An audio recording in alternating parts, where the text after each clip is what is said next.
What's good, everybody? RJ Shelton here, back with another episode of BD Boys. As you see on the screen here, my good brother James Muenchow, aka Jimmer. How we doing, partner?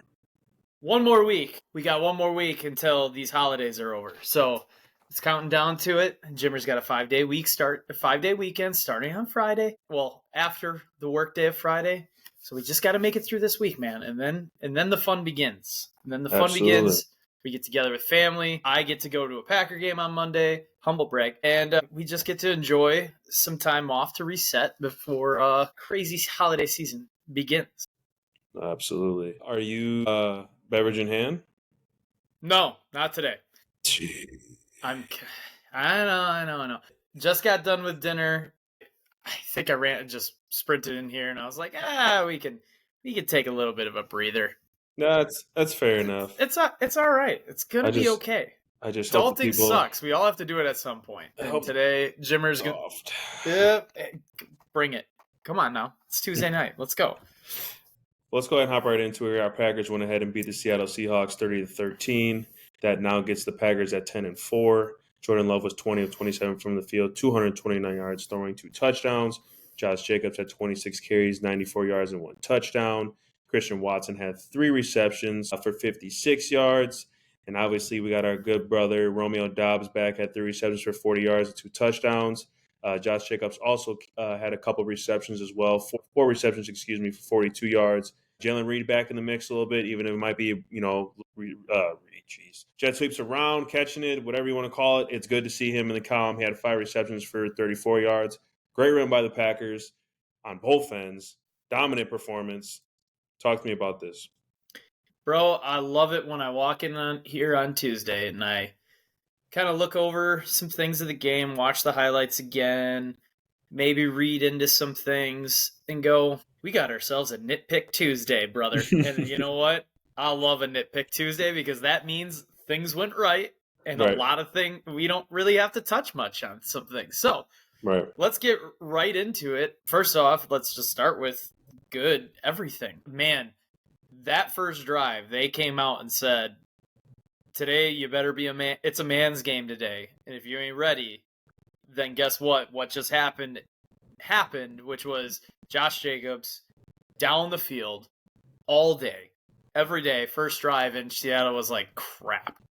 Like, they just did not look like they were ready for that. So that was basically right away, they made a statement, said, this is how the game's going to go. Better buckle up, or else you're not going to like the rest of this game. And boy, did they not buckle up, and boy, did they not like the rest of that game. Offensively, not really much to hit on. Finally, you looked at the Jordan Love played a really good game, made some really nice throws.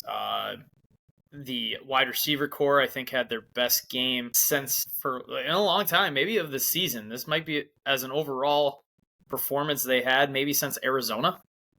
Yeah. I mean, you look down the line, Watson 3 for 56, as you mentioned. Josh Jacobs 4 for 42. What? Your running back is even getting in 4 catches with his 26 fucking carries? Yikes. Romeo Doubs 3 catches, 40 yards, 2 touchdowns. Great to see him back. Like, he's a difference maker in that offense. Tucker Kraft got 2 for 34, which if you're averaging 17 yards a catch, guess you're not doing much wrong. And then Jalen Reed got 5 catches. I like that he got 6 targets as well because he needed to get going. Like, he's been playing the imaginary, where is he? Is he here? Is he not? Game with us. He had 34 yards, but then he had 3 rushes for 27 yards. So they got him involved. They were getting him the ball. Like, if you're a defensive coordinator, how do you look at that and stop that? You can't, because you could go, okay, we need to make sure Watson doesn't get loose and get behind our defense. Okay, well, then you have Romeo Doubs running deep in cuts, or you have Jaden Reed running underneath him when 2 guys go with him. You have Tucker Kraft. How do you prepare for that? You really can't. Like, we've seen wide receiver cores of the Packers, let's say 4 seasons ago, maybe 5 with Aaron Rodgers and Vontae Adams. It was, you better double, potentially triple 17. If you do that and you shut 17 down, we'll figure it out as we go, but that's primarily what you do. Now it's like, you don't need to double Christian Watson. You need to make sure he doesn't go over the top. You don't need to double Romeo Doubs, but That dude is strong as hell. That is the most physical receiver on the Packers for sure. Strong hands guy. And then it's Jaden Reed. You just better follow him because he's going to be in motion the most. He's going to be that gadget guy. And then Tucker Kraft's a psycho. Good luck. If he catches the ball, just make sure you get him down at some point because that man's a psycho. Like, it's tough. And then, oh, by the way, Josh Jacobs is taking the ball 26 times, ramming it down your throat over, and as the Marshawn Lynch said, over and over and over again. And it's going to wear. That wears on a defense. Now, here comes the nitpick. We were talking during the game, us and the boys. We got frustrated. Why? Because Green Bay was fucking around. It looked like. I don't know. Matt LaFleur got very conservative. He was kind of playing with his food a little bit. It's like, okay, Matt, let's just put a good drive together here, put 7 on the board, and make this game like 27-6, and let's maybe put up more points on the board. So, if you get to a blowout, Jordan Love, go take a seat. Anybody with nagging injuries right now? Okay, go sit down. We'll put the backups in. This game's in hand. That goes a long way. But he didn't. It became 23-13. And then they went out and scored again with the absolutely insane catch by Romeo Doubs. That was incredible. So he got a little conservative, and I didn't mind him getting conservative. Like, I think it was in the third quarter, maybe the beginning of the fourth. They had a 4th and 2 inside the 10. And me and Nick, you were in the chat, you read it, we were both go for it right away. And Matt LaFleur didn't hesitate, threw his field goal unit on and scored points. That may attribute because he was facing a backup quarterback. Your defense was playing very, very well. Why give them any sort of momentum? Just get your points and let's reset here. Let's not give them any sort of momentum. So that one I wasn't, but it just was like, okay, there was one possession you called every play. Literally, it was first down run, second down screen, and then you're like, then they're gonna have to pass for 3rd and 7 or 3rd and 6. It wasn't no play action over the middle or let's try to take a shot here. It was it. If you're calling it from the couch, what do you think a defensive coordinator up in the booth is doing? So Right. That is it. Like, that's my only problem for today was Jesus. Like, that you could tell that mini bye did wonders for that team. Like, Detroit, they looked a little tired. They looked a little sluggish. They came out to a slow start, but then played really, really well in the second half. First half, they came out just, oh my God, hair on fire, pisses hot. And then I think they probably let up a little bit because they dominated, 3-syllable words, that second half or that first half. So I think the players did let up a little bit. Then it got 23-13. I think that then they scored again, and that's when it was out of reach. Well, offensively, there's really nothing. That's a perfect game. Jordan Love taking care of the football. Josh Jacobs did fumble, which, is it worrisome? Absolutely not. Just because he did. Let's gonna knock on this table right here. I got my laptop on. It was a great play by the. It was, and so it was a great. I'm not worried about that. Shit like that happens. Other than that, I think that was one of their best games in a very long time. The only other question I have is, when are they going to put it all together? Because it's getting frustrating going, okay, we put a good first half together, or Jesus, it took, or hey, let's come out the second half the same way. And then you're like, okay, it's stalling. Okay, let's stop. Okay, now it's back after a quarter. Right. They take the whole third quarter. When is that going to happen? Because if you don't do that in the playoffs and you let other teams fuck around, you're going to find out. So I would like to see them go for the jugular more.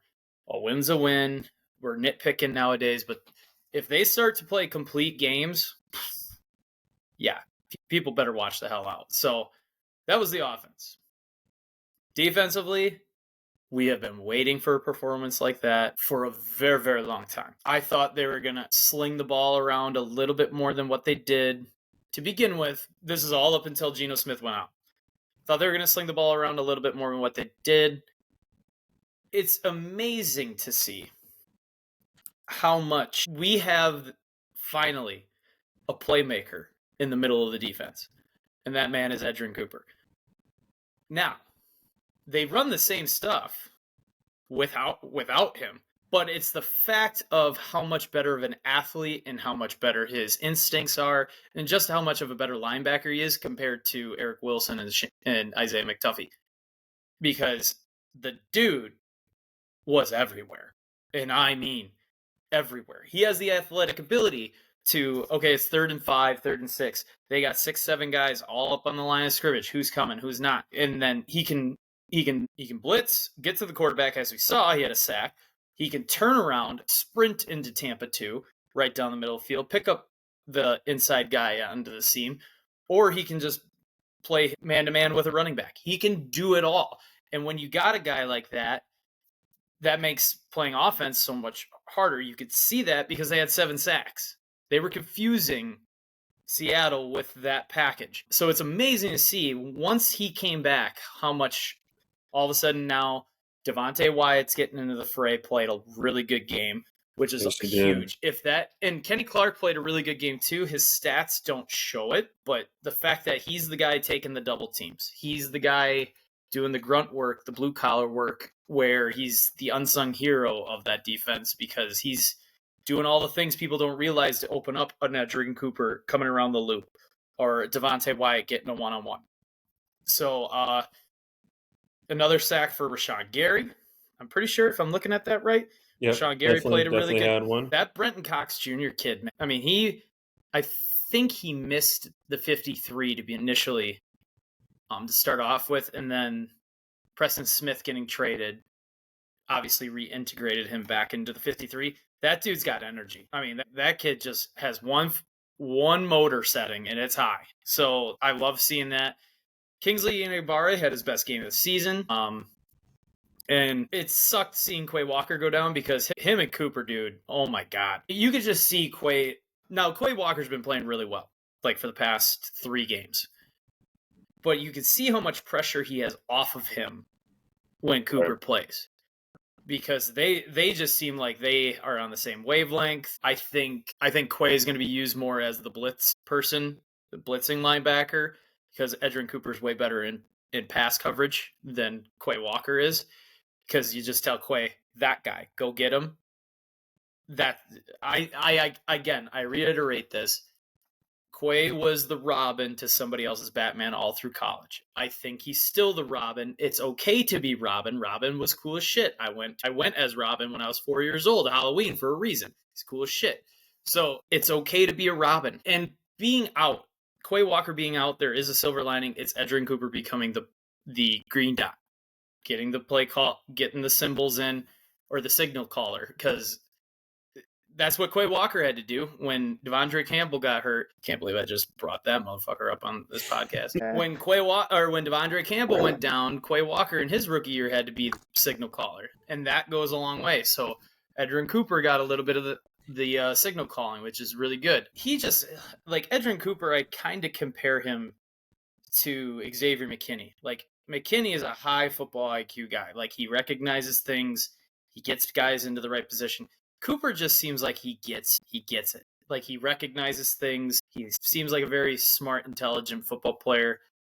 Not saying that Quay Walker is probably a dumb individual. I'm not saying that, but it just doesn't seem like his football IQ is as high. So, and that's what I think, meaning being the Robin to a Batman, you can simplify things. You don't have to worry about things. So, huge Edgerrin Cooper coming back. I hope Quay Walker could be back. Keyshawn Nixon had a fantastic game.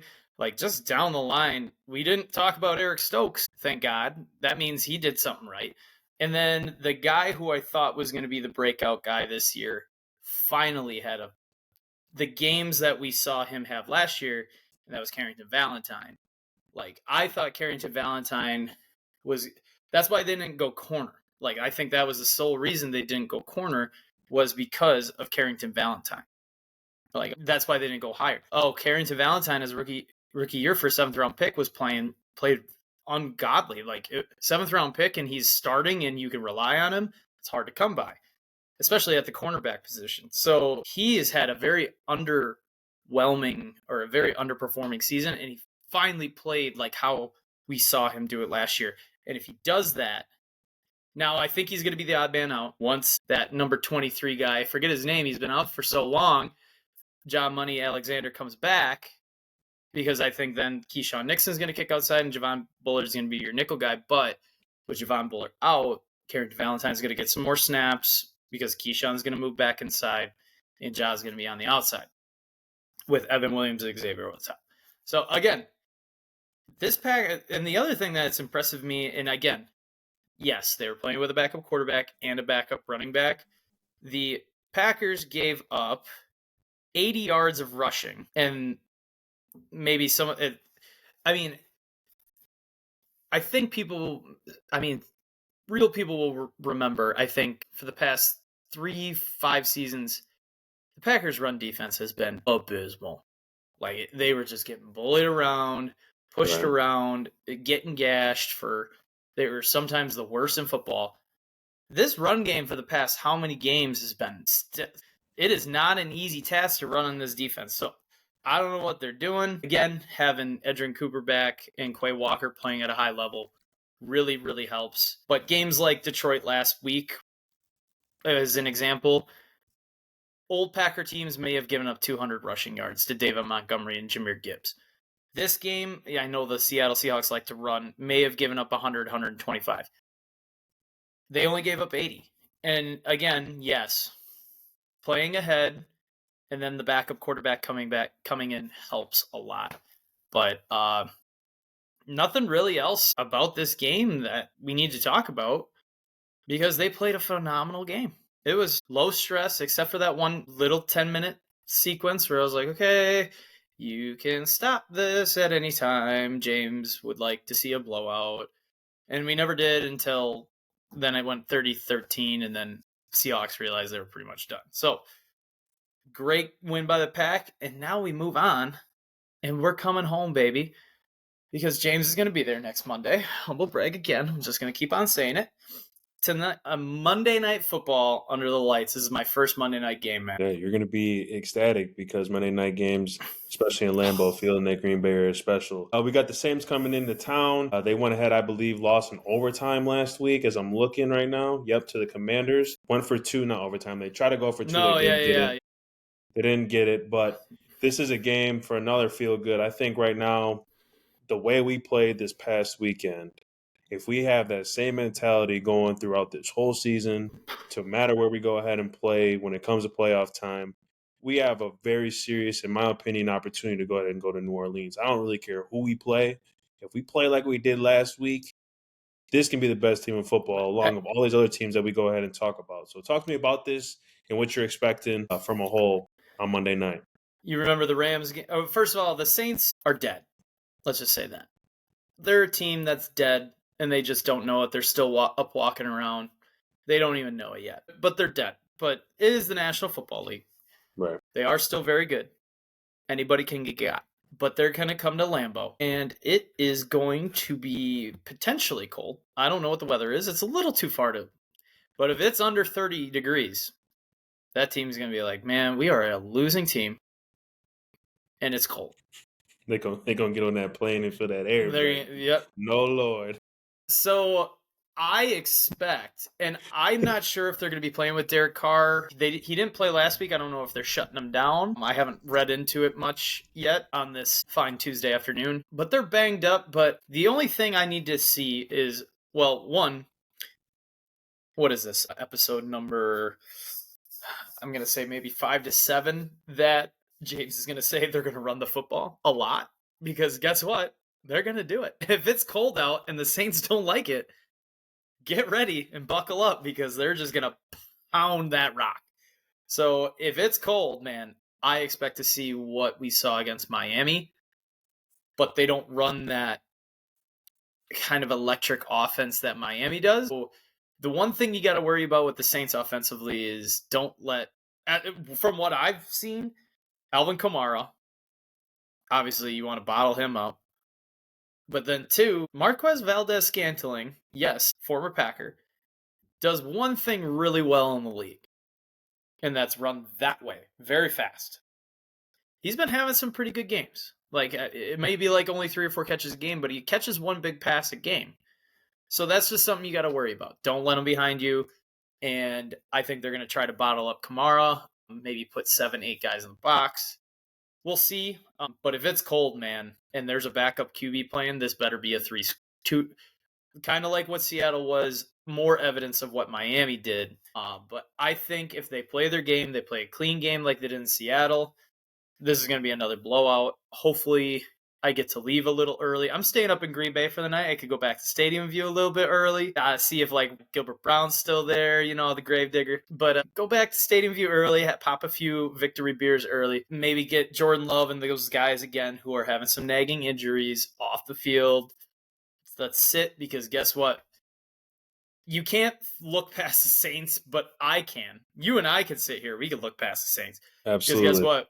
We got a slobber knocker next weekend, or the weekend after that, in Minnesota.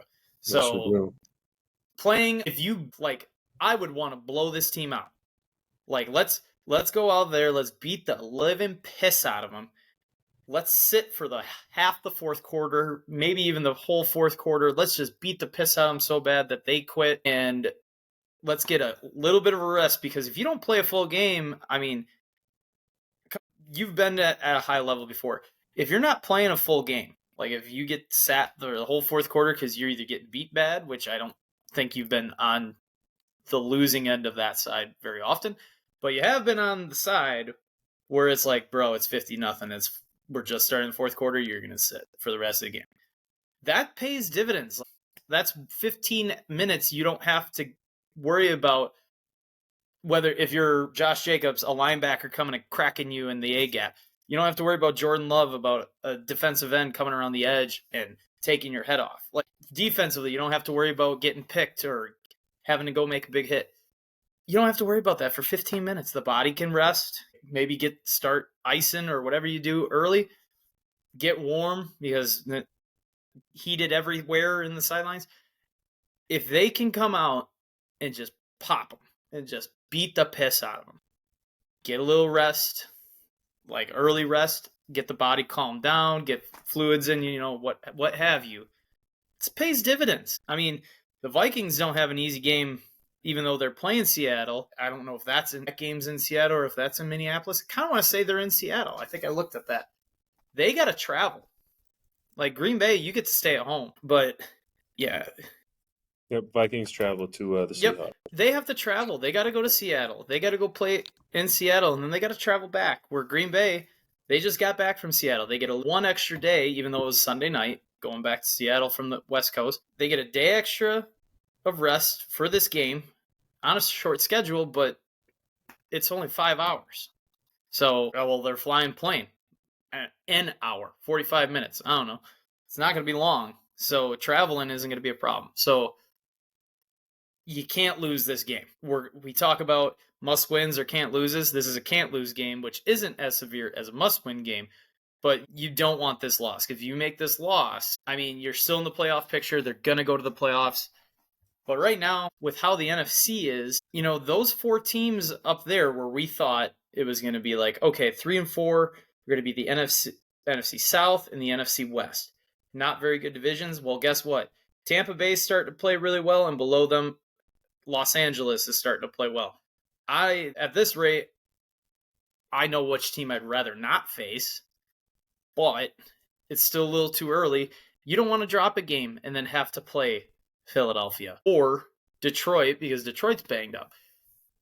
I don't know. That's where we just got to play these games, just keep winning, and it all will sort itself out. Potentially, if you win these next 2 games and you're in the playoffs for week 17, and guys, sorry, Green Bay, whether if you win or lose, you're not going to drop. You're not going to drop a place. You're not going to improve a place. Everybody sits. Right. Or play a quarter. We're going to play a quarter, and then everybody's going to sit and rest up, because that's a big deal. Like, if you get a rest week more than anybody else, where some other teams are fighting for position or what have you, that's huge.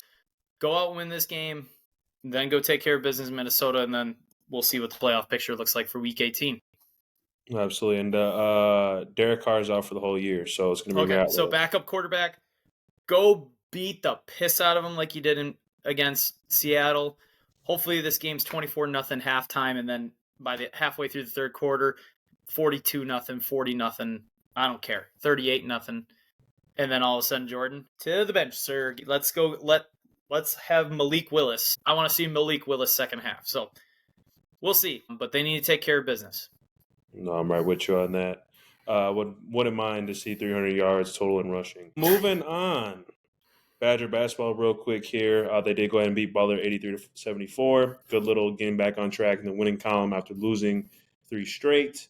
They go ahead and face Detroit Mercy this Sunday. Cupcake game. Cup game. And then after that, that's when Big Ten season starts. So we'll be keeping our tabs on that.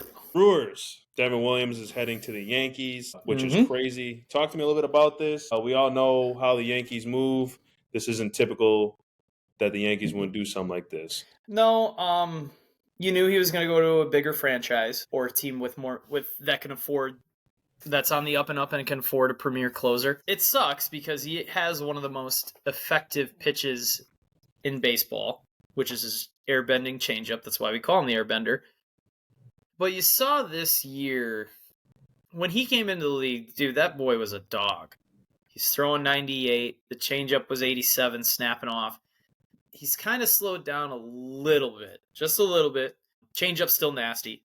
But if his changeup isn't working, he's not as effective. I think the Brewers got their best out of it. And we were all mad when the Josh Hader trade went down how many years ago because they were in first place. But that has actually worked out pretty well. Like, they've survived that. Why? Because of Devin Williams. But now they don't have another all-star closer behind them. It's going to be Trevor McGill, and Trevor McGill is one pitch. Well, he has 2 pitches, but that one pitch he has is, here's 100 miles per hour, try to hit it. Right. Good luck. Okay. Right. And he was very good last year. Like, I think he can handle it. Is he going to be an all-star? We'll see. He could be, but it's not a household name. The Brewers will not have a household name for the first time in a long time as a closer. What we got back for him was starting pitcher Nestor Cortez. Nestor Cortez is crafty. He's a left-hander. He was going to be like that odd man out in the Yankees rotation. He was their 5th starter. I think he's a little better than a 5th starter. I think he's more in the 4-3 range, top end 2 maybe, but I think he's more of a 4-3 pitcher. Brewers needed started pitching bad. I mean, it was pretty evident for this past year because they used 17 to 18 different names as a starting pitcher. So they needed pitching. They supplemented that. And then they got I think his name is Corbin Durbin or something. Durbin was his last name or something like that. Middle infielder, never has taken a major league at bat, which worries me just a little bit. But he hits for average. Steals bases, not quite like a Bryce Terang where he's going to steal 50 stolen bases, but quick, and apparently his fielding is phenomenal. So, yep, Caleb Burren, like you said. Caleb, okay. So that's going to be who's going to win this trade is that sweetener right there. That might be your starting third baseman come Brewer season because the Brewers lost Willie Adames to San Francisco, which made me sad, but that was another move that you knew was coming. The Brewers died they could have traded him last season. They could have traded him in the All-Star break, but the Brewers, I think, just said, you know what, we're going to ride Willie because they were a first place team for one. They've traded away a key player when they were in first place once. They weren't going to do it again. You could not trade Willie Adames. If you did, you could have gotten a haul because he's a top 5 shortstop in the league. But, in my opinion, I think he's top 5. But they were going to let this ride. And you know what? They said, we don't care if we know we're not going to be able to afford him, which he signed for 7 years, $182 million. Some monies. It's a lot of monies. A lot of bread. And he's only 28, I believe. So he's got maybe one more contract in him. And, kudos to him. So the Brewers needed more infielding. They got the starting pitching, which I think was very important. Nestor Cortez won't dazzle you, or he's not going to pump 98 and then have the hard slider like Shohei Ohtani or Justin Verlander, any of those just dazzling starting pitchers. He's going to be around 92, 94, he's going to throw junk. And he's going to throw some off speed. Left-handed pitcher, again. So he's always going to be facing right-handers. So he's going to be at a little bit of a disadvantage. But it's depth. It's starting pitching depth. And that's what the Brewers like to do. They like to pitch 5 to 6 guys at a time to keep them fresh for the postseason if they do make postseason run. So again, the infielder is going to be key. I think that might be your starting third baseman potentially, because somebody's going to have to play shortstop. I don't think it's going to be Bryce Terang. I think they're going to keep him there. He just won a Gold Glove at second base. I could be wrong. You got spring training to figure all this out, but I don't think they're going to move the Gold Glover off his spot. I think Joey Ortiz is probably going to move into shortstop, and then the kid they just acquired to third base. I don't think they're going to move Sal Frelick. I know they tinkered with that in spring training last year, moving Sal Frelick to third. I don't think they're going to do that because Sal Frelick just won a Gold Glove in right field. You don't move the Gold Glovers who are just won awards out of their spot. So they'll figure it out, but I think the kid they just acquired potentially has a really big opportunity to move into third base and start in the major leagues. So that'd be big for him in the sense of his career.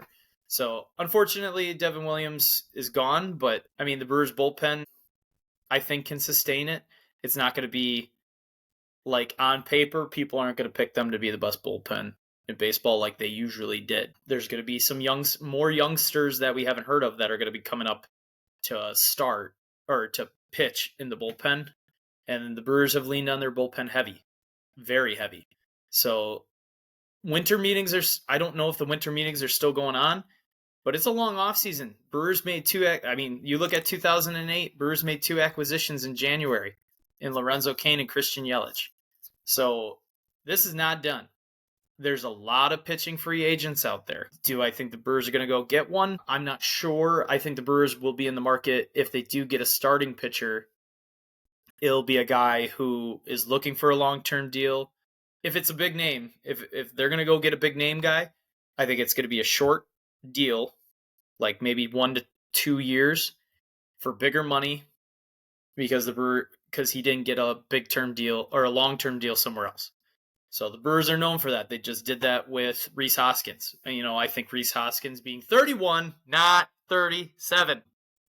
Rhys Hoskins being a little young and got a lot of ball in him. I think he came to Milwaukee because on a 2-year deal, $17 million a year. Because one, it's big money, but at the same time, he has 2 years to play for a club like the Dodgers, the Yankees, the Mets, the Braves. Somebody to give him that 5-year deal, maybe upwards to the $17 to $20 million that he's currently getting paid right now. So I think the Brewers, if they're going to make a move, that's the type of move they make. It could be a household guy, but it's not going to be long because the Brewers' payroll just isn't that big. So we'll see. A lot of winter left. Again, Brewers made when they acquired Christian Yelich, it was in January when the winter meetings were all wrapped up. So we got a lot of time left. I think pitchers and catchers report mid-February, I think like the 12th or something like that. So baseball season's coming up here in 3 months. 100 days, that's what I saw. Yeah. The season's so long and that you forget how they start in February. Pretty soon here, I mean, we'll figure all that out in 3 short months. Absolutely. And Pat Murphy, we trust. In the front office, we trust for the Brewers. Absolutely. All day. And we didn't get to this. Shout out to Matt Arnold, Executive of the Year. Oh, yeah. Yep. Finally, I mean, I thought it's kind of funny. The 2 guys that should have won it for all those years, Greg Counsell, I think he's the manager of the Chicago Cubs. I forget. I forget his name. He's down there. He probably should have won it when he was here. And then David Stern, I thought, especially when they made that 2018 run almost to the World Series where they were 1 game away, I thought he should have been outright a winner there, and he never did. It's not the guys that should have probably won it in the sense of most convicting. And well, I shouldn't say that. It was guys that deserved to win finally. Like, I don't think people realize how hard it is to win here in Milwaukee because of the financial handcuffs that they have. And the fact that they went wire to wire as NL Central champions. At some point, you knew the flowers were going to have to be given to the executives and to the management of Milwaukee, and finally they happened. So thank God for that, because they definitely deserve it. No, absolutely. Totally do. Moving on, little interesting news in the NBA when it comes to the All-Star break and how that's going to go down as I read off real quick here. So obviously the NBA had went ahead and posted something in regards to a new format, to what we're going to see here. So NBA All-Star game will feature a mini tournament with 4 teams, 3 teams featuring 24 NBA All-Star selections. So basically eight players in each. The 4th team is the Cultural Rising Stars champions. And then moving on, the 3 NBA All-Star teams will be drafted by the GMs. Charles Barkley, Shaquille O'Neal, and Kenny Smith, which is sweet. Candace Parker is the GM of the Team Candace. That's the Cultural Rising Star champions. And then Thursday, the NBA All-Star draft for Team Charles, Team Shaq, and Team Kenny will be Thursday, February 6th, obviously on TNT. The mini tournament will consist of 3 games. So 2 teams will meet in the one semifinals, and then the remaining 2 teams will meet in the other semifinals. The 2 winning teams will play in the championship game, and then for each game, the winner will be the first team to reach or to surpass 40 points. So game 1 will be Team A, Team B. Game 2 will be obviously Team C and Team D. Game 3, winner of Game 1, and then obviously Game 2, winner. Game 4, yeah. Game 4, winner of Game 2. And basically, you got your go ahead and play for the championship, I guess, of the All-Star game, which is kind of cool. I like this format a little bit better, be more competitive. That's on February 6th. Talk to me about that. I think this is kind of good for NBA. I mean, because obviously the ratings have been dog shit because no one really wants to watch. So this kind of creativity going in the All-Star game, not bad.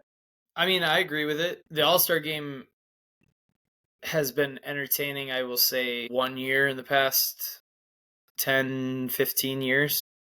Literally. One, and that was the year after Kobe passed, where that, I will go on the record, that last quarter of the All-Star game that they did after Kobe passed was some of the best basketball I think I've ever seen. Yeah, that's true. That was in Toronto, wasn't it? I want to say because that's the classic. No, it was not. That Chicago. It might have been Chicago. It might have been Chicago because Kobe was still there when it was that picture of Drake, obviously LeBron, and then Kobe had the ball in his hands. Yeah. So honestly, I went back and rewatched that, bro. When you're taking when people are setting to take charges in the All-Star game, right, you know they're playing hard. They're not digging around. So I will go on record that little stint. I don't know how long they played, but that was some of the most entertaining basketball I think I've seen in a long time. I know we've seen some great finals series and everything like that, but that one stretch, that was best in the world on best in the world, going head to head against each other. And it took a while. It took a little bit, and it was great. So just wanted to go on record for that. I think you're going to see a little bit more of the same-ish on that with this because, a couple players have come out and said they didn't like it. Why? Because that means they actually have to try. Or, right, if you can't just lollygag and throw fucking oops the whole time, or take lazy three-pointers. Like, if whoever has number 1 pick is taking Giannis. And I'm not just saying that because he's the best player in the world, because he is the best player in the world. But Giannis is going to go hard for these goddamn games. So whoever wants to pick the winning team, they better pick the guys that are going to be playing hard. But I like it. I really do. Because once you get into that championship game, I don't know why they're doing the third game or the game 3 where the 2 losing teams, because they're not going to. I don't think they'll give a shit. Right. So I think once you lose, you should just sit. I think the players would be happier with that.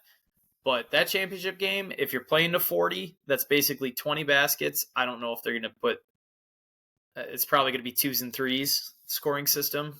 But that's basically like 10-ish baskets if you're not shooting 3s. Again, I don't know how they're going to score this. But either way, I think it's good. It's something new instead of, hey, let's just jog up and down the floor for 48 minutes. Throw some oops, take some half-court shots, and, so It'll be fresh. I think it's a good idea because the NBA needs to do something to get ratings because, yes, it is dog shit. And I think I saw some TV program is out viewing the NBA right now. And X. yeah, so I forgot what it was. I saw it, and it's just because basketball's boring until, you get that one game where it's like, okay, this is big game. And then once you get to April, you go down the stretch. Okay, some teams are fighting for their lives. And then you get into the playoffs. That's when it starts to kick up. And it's like, oh, cool. But it's still down. I mean, so we'll see. But I think this is a good idea, especially when you got the big three with Charles, Kenny, and Shaq involved in it. It's always going to be entertaining. So we'll see how it goes. I think it's a good move. I'll definitely probably tune in because it's something new. And I think that's what the NBA is doing. People tune in for new things. They'll at least get 10 minutes of your time because you're going to tune in. All right, let's see how this first game goes. And if it's boring, you switch. If it's not boring, like, holy shit, this is really entertaining, then people aren't going to turn it off. So we'll see. But I think good on the NBA for trying something new. No, I'm right with you on that. I'll take the over that Shaq takes Giannis with his first pick. All right. So whoever gets picked, if there's a bet out there, and I actually thank God you said something, because if there's a bet out there for first player taken, I'm putting my money on Giannis. Mainly because I think the odds makers are going to, if it's Shaq, like if it comes out and it's Shaq, number one is Giannis. Like money's on Giannis.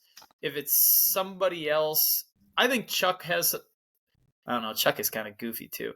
I hope they're all smart enough they take Giannis, because you have to look at, they all want to win, and guess who's the person that's the most competitive in the league is Giannis. So you'd be stupid not to take him, but we'll see. Well, if that line comes out, I'm putting money on Giannis. I don't care. There it is. Well, speaking of money, Uh-oh. We are with JIM BOB COOTER picks of the week. We're going to obviously add in the college playoffs as well, because why not? They start this weekend. So that's where we're going to start. Starts on Friday. That's where we're going to start. And then we're going to go ahead and go to the NFL. I went 8-6 last week.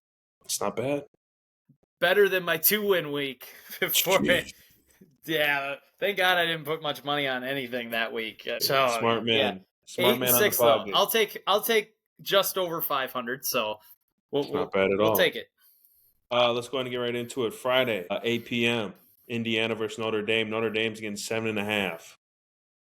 Notre Dame is getting 7.5, or they are favored, or they're dogs. They are minus 7.5. Okay, so they're 7.5 favorites. If you were about to tell me Notre Dame was 7.5 point dogs, oh no, I would hammer that. Push all your monies that you have.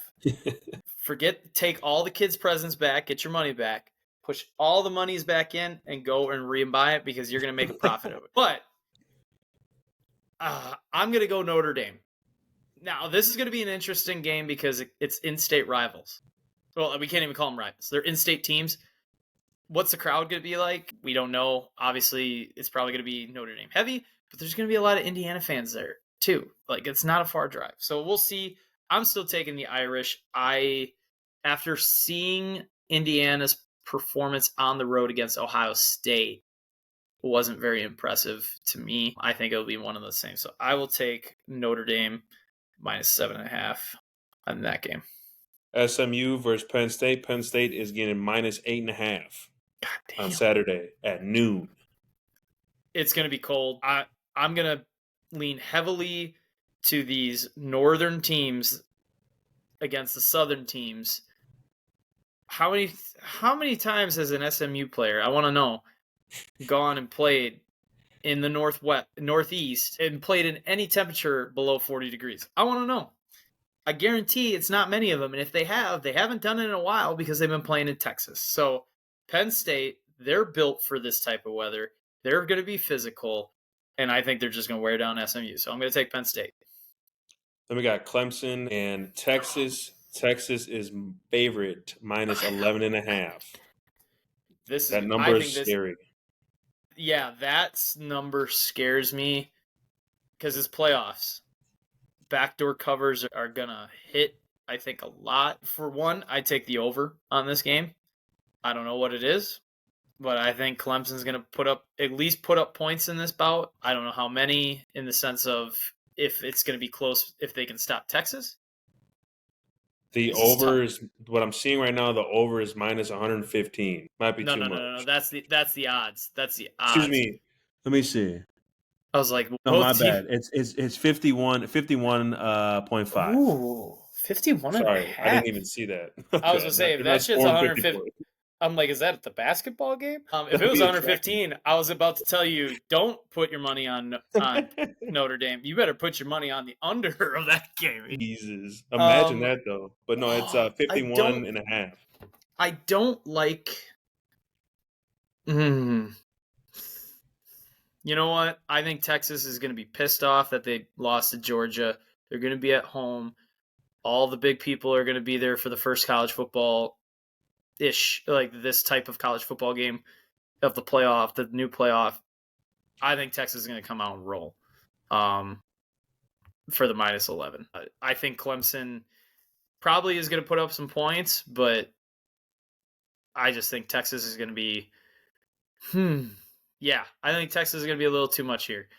I think they're going to get back on track after that loss to Georgia. And then we just got just a great one after this. I just love how this playoff has created a 12-team playoff. We have Tennessee versus Ohio State, and Ohio State's getting -7 at home. You know what? Weather will be a factor. Yes, it will. But we're going to be singing Rocky Top at the end of the night. Vols are going to absolutely. Vols are going to be singing Rocky Top. I think Ohio State are frauds. I think they are nervous. Maybe not nervous, but I think they're just not as good as people think they are. I think Tennessee's a little bit more is used to being a little bit more physical. I'm going to take Vols +7.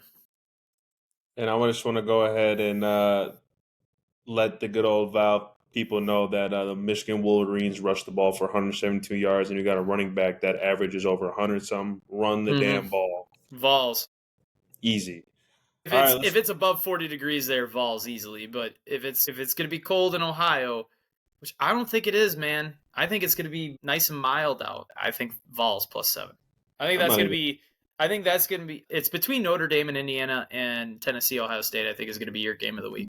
I think Penn State and Texas are going to take care of business. But there's something about that Texas game, man, where I think Clemson's just going to start. It's going to be a track meet, in my opinion. So I take the over of that 51.5.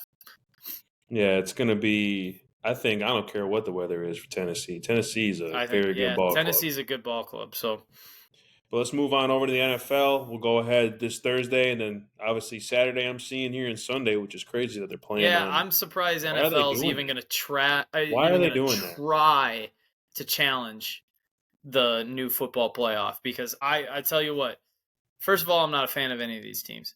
Second of all, I think the Chiefs are playing Saturday, and they practice voodoo, so I don't really care about missing them play. Like, who gives a shit? So I'm not going to be watching any NFL. I might flip over, but no, I'm not watching none of that, if the Chiefs are losing, maybe I'll flip over and watch that. But no, I'm not watching that. I'm going to be watching college football. Absolutely. So don't do that shit again, NFL. You know what's crazy? You guys are going to see the ratings and be sick. That college football is going to be through the roof on Saturday.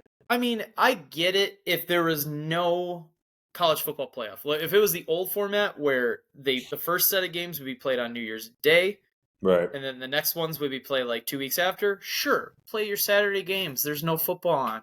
And if there is, it's going to be the Pop-Tart Bowl, which if you haven't, go and look up the Pop-Tart Bowl's trophy. I think it's one of the best things I have ever seen in my life. It's pretty cool. But if it's the game itself, no thank you. But now you got important college football the first time ever having a 12-team playoff. We're not watching NFL football. You guys are stupid. Thank God they make enough money to the point where if they don't get their viewers, well, but I don't know. I don't understand why they did that. That's just silly to me. Stupid. All right, let's rattle through these so we can watch the Bucks win. Broncos versus Chargers. The Chargers get 2.5. Who's at home? Chargers. I like the Broncos. Texans. Yep. Go ahead. What were you Broncos, man, they're they're underrated. Y'all better watch out for them. I think the Chargers are getting a little beat up, but I think the Broncos are just starting to get confidence, and Bo Nix is starting to play with confidence. So I'm going to take the Broncos. Gotcha. Texans versus Chiefs. Chiefs are getting 3.5 at home. Excuse me, 3, not 3.5. 3 on the head. Somebody please just beat the Texans. This is a team to do it, bro. Yes. This is a team to do it. The Texans just came off a really nice win, a get-right game against the Colts, I believe. I think they're feeling themselves. Texans, +3. Steelers versus Ravens. Ravens are getting 6 at home. Oh, you know what? I'm going to go Steelers. Just something about this Ravens team. Yes, they beat the piss out of the Giants. Congratulations. Who hasn't? But +6 for AFC. Somebody said this to me in my bowling league. Yes, again, James bowls in a league. He is 65 years old. 30, AFC North football is weird. It doesn't matter if a team is having one of the worst seasons or the best seasons. AFC football is really weird. So for that reason alone, I'm taking the Steelers, the underdogs. And was it 6.5 or 6? It was 6. Okay, I like it. That's fine. If it was a hook, I would really like the hook. But AFC football, man, or AFC North football is really weird. So next, Giants versus Falcons. The Falcons are getting 9.5 at home. Do I trust Atlanta enough to cover that 9.5? I know the Giants are bad. They barely beat the. No, they didn't get dog walk. They barely beat. I thought you were talking about the Raiders. Giants. No, they barely beat the Raiders 15. Yeah. 9.5 is a weird number. I'm gonna take the G, man. 2 weeks in a row. Who would have thought I'd have taken the Giants 2 weeks in a row? But 9.5 is a big number. Huge number. I just don't trust Atlanta. I really don't. Cardinals versus Panthers. The Arizona Cardinals are getting 4 on the head on the road. This one's tricky. This one's really tricky. Carolina playing better. A lot better. They got beat up last week, I think. I think I saw that they got beat up last week. Yeah, Dallas came in and beat them up pretty good. That was at home too. That was in Carolina too. I'm going to do something really... No, never mind. Cardinals. I was about to take 2 really bad football teams back-to-back weeks, but I'm like, nah, we got to break the curse. We got to go 1-1. If we're going to go 1-1 or something like that. So don't want to go 1-2. No, I got you. Lions versus Bears. Detroit is getting 6.5 on the road. That's going to be Detroit Lions because the Bears are horrible. They aren't looking too shabby. That's putting it nicely, my friend. Like, you are way nicer than what I would have said. This team is in a worse spot than the Carolina Panthers are. And there's only one team that's in a worse spot than the Chicago Bears right now is New York Giants. Because, God, this is horrible. Like, it's not even funny how bad it is in Chicago. I don't even feel bad for you, though. Texans, jeez. Titans versus Colts. The Colts are getting 3.5 at home. I was going to say that number's got to be at home. Both teams lost last week. Anthony Richardson playing better. I just don't... For some reason, I'm going to go the Colts here. I'm going to take the home team. Like, this is a game where I just really wouldn't bet on. I don't trust either team to do that. Titans' run defense is really good, and then obviously the Colts want to lean on Jonathan Taylor. So that's just going to I think that's going to wash out. Can the Colts find ways to get Jonathan Taylor in space? I don't know. But I'm going to just take the Colts. I'll take the home team. Hopefully they win by like 5 or something like that. Rams versus Jets. The Rams are getting 3.5 on the road. Jets are playing a lot better.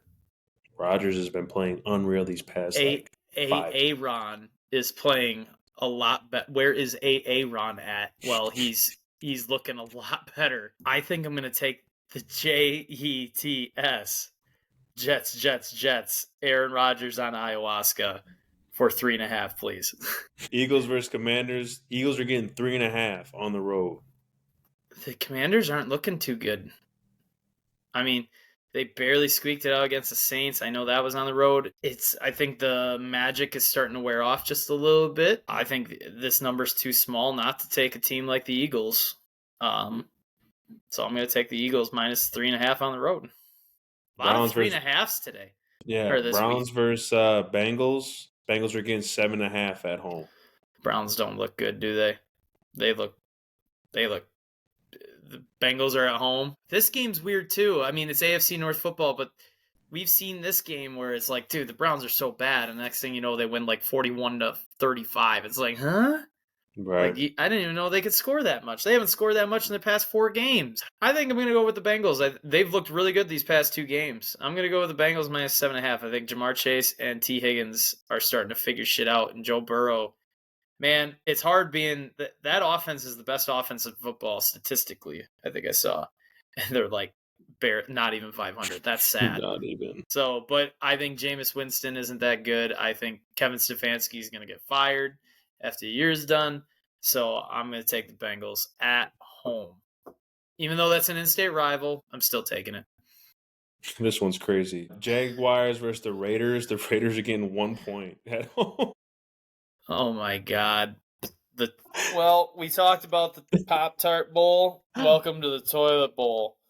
I've never seen that in my life. My God. I've seen 1 point games. Usually that's like, hey, these are 2 really good football teams. We can't decide. These are 2 no bueno football teams. Jesus. You know what? I don't think is Trevor Lawrence playing. What's Trevor Lawrence's status? Is he out? I'm sure. I'm assuming that he's gonna play. I mean, he didn't play last week. No, he's not gonna play. It's a Mac Jones. Did they shut him down? Yeah, they shut him down. Give me Brock Bowers in the Raiders. I mean, I think Brock Bowers is going to be the best tight end of football in the next 2 years. Like that dude's a monster. Very good. I think they're going to try to keep finding ways to feed the monster. That's all I got because the rest of both teams are shit. We're going to go with the Raiders for. And then 49ers versus the Dolphins. Dolphins are getting another one. They're just only getting a point at home.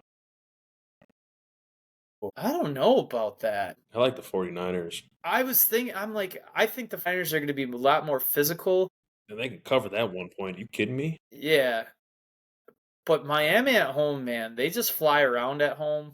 True. But I've never believed in Mike McDaniels as a head coach. Like that dude, I don't know how that team takes him seriously because I sent you something where he just talks and I'm like, did you just say that to a room of fully grown-ass men? How can you expect people like? I wish if you still have that, you should post that on the page because I don't know how people listening to that. I was cringing. I'm like, how can players buy into this?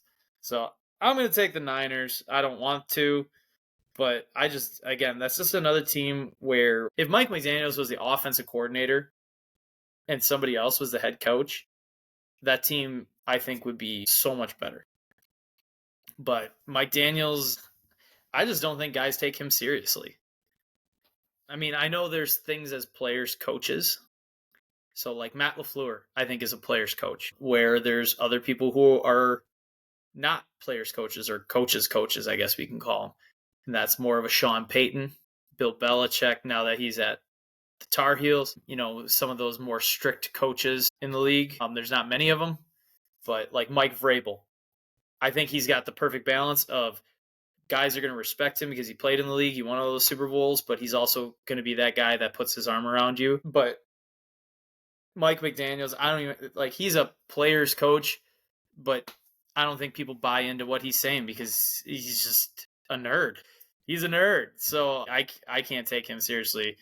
And his record against his old former coaching staff, McVay, Shanahan, LaFleur, is actually not very good. So we're going to go with the 49ers +1. I get a point. So hoping for that tie because then James wins. Patriots versus the Bills. Bills are getting 14 at home. No, they're at home. Yep. Dude, the Bills look like a fucking freight train right now that no one is going to stop. Josh Allen, I think, has taken over the MVP talk for sure over Lamar Jackson. And I think the Bills are going to cover that number easily. Drake May looks really good. Like, I think they found their quarterback of the future. I think just kind of like Caleb Williams, they look the part, like they can do things that is like, holy shit. But now you got to build the team around him or get a coach who knows how to coach football in Chicago, which I hope never happens because that's fun to make fun of them week in and week out. But I think the Bills are going to just beat the shit out of this. If there's alternative lines, you might want to bump that motherfucker up to 21. I think they're going to get the shit kicked out of them, the Patriots are. So, Bills, that's 14. And then we have the Buccaneers versus the Cowboys. Buccaneers are getting 4 on the road. Road favorites. Wow. This is a tough game. I think the Cowboys will feel good about finally just getting a win on the road. It was on the road in Carolina, but wins are wins in the NFL. Tampa Bay looked really good last week. They put up a 40 burger against whoever the hell they were playing. They played the Chargers.